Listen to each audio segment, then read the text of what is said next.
Баршаңызға сәлем.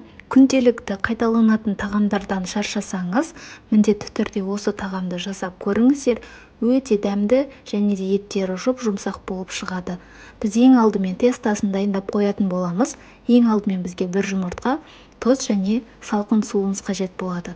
Барлығын жақсылап араластырып, ұнымызды салып, жақсылап жұмсақ етіп қамырымызды илеп қоямыз. Егер де менің каналыма тіркелмеген болсаңыз, астында тұрған подписаться кнопкасын басып тіркеле кетіңіздер. Және де келесі видеода қандай тағам түрін немесе тәтті түрін қаласаңыз, астына комментарийға қалдыра кетіңіздер. Сіздермен жасап, міндетті түрде бөлісетін боламын.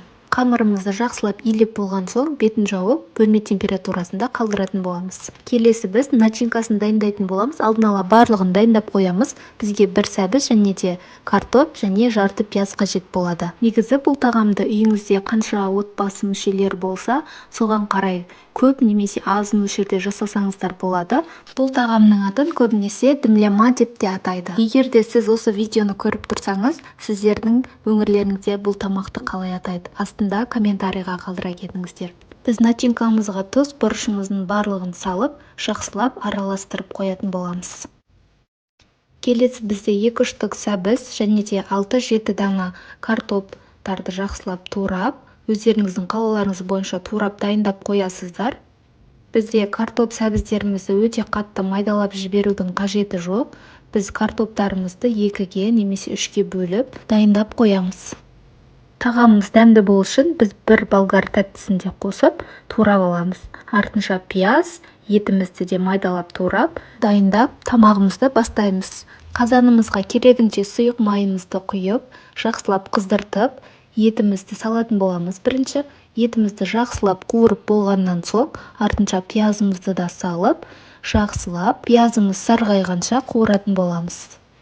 Пиязымыз қуырылып болғаннан соң, артынша сәбіз, болгар тәттісін және де картошкамызды салып, жақсылап араластырамыз. Барлығын араластырып, 5-7 минуттай қуырып, артынша томатымызды қосатын боламыз, біраз қасық. Барлығын жақсылап араластырып, дәмдеуіштерімізді және де тұзымызды салып, салқын суымызды құйып, демдейтін боламыз.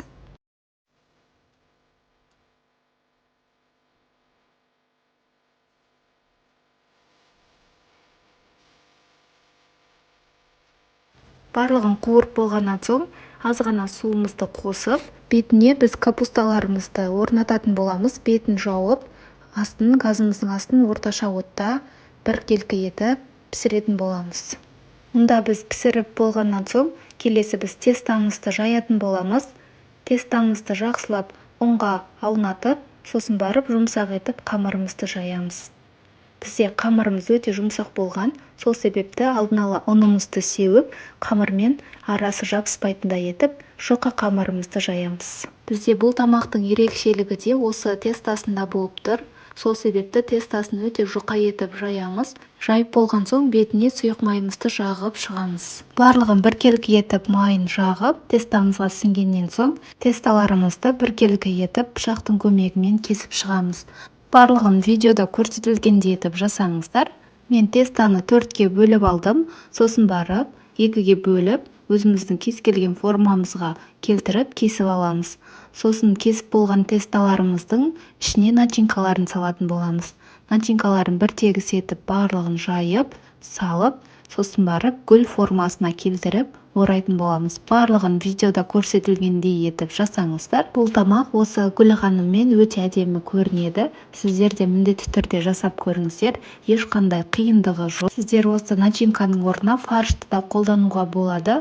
Бізде тамағымыз өзі еті бар болғандықтан, біз осылай ішіне начинкасына сәбіз бен картошканы қостық. Ал енді біз осы капустаның үстіне жаңағы гүл тәріздес тесталарымызды орнатып, барлығын бір тегіс етіп қойып шығамыз. Алдын ала осылай орнын дайындап аласыздар. Сосын барып, тесталарымызды осылай салып, біркелкі етіп, бетін жауып, 40 минутқа қалдырамыз. Міне біздің тамағымыз дайын болды. Енді тамағымызды дастарханға ұсынатын боламыз. Алдымен осы бетіндегі буға піскен гүл мантыларымызды алып аламыз. Алдын ала сосын барып, қалған тамағымызды ыдысымызға салып, бетіне әсемдеп ұсынсаңыздар болады. біздің тамағымыз дайын. Сіздер де осылай жасап көріңіздер, өте керемет болып шығады. Еттері жұп-жұмсақ болып піседі. Достар, егер де видео ұнаса, лайк басып пікір қалдыра кетіңіздер, және де достарыңызбен бөлісуді ұмытпаңыздар. Және де менің каналыма тіркелмеген болсаңыз, менің каналыма тіркеліп кетіңіздер. Алдағы уақытта менің каналымның қандай рецептісін көргіңіз келсе, астында тұрған комментарийға жаза кетіңіздер. Мен сіздердің комментарийларыңызды міндетті түрде оқитын боламын. Келесі кездескенше сау болыңыздар. Сіздермен болған Балнұр Тұрманова. Ас болсын!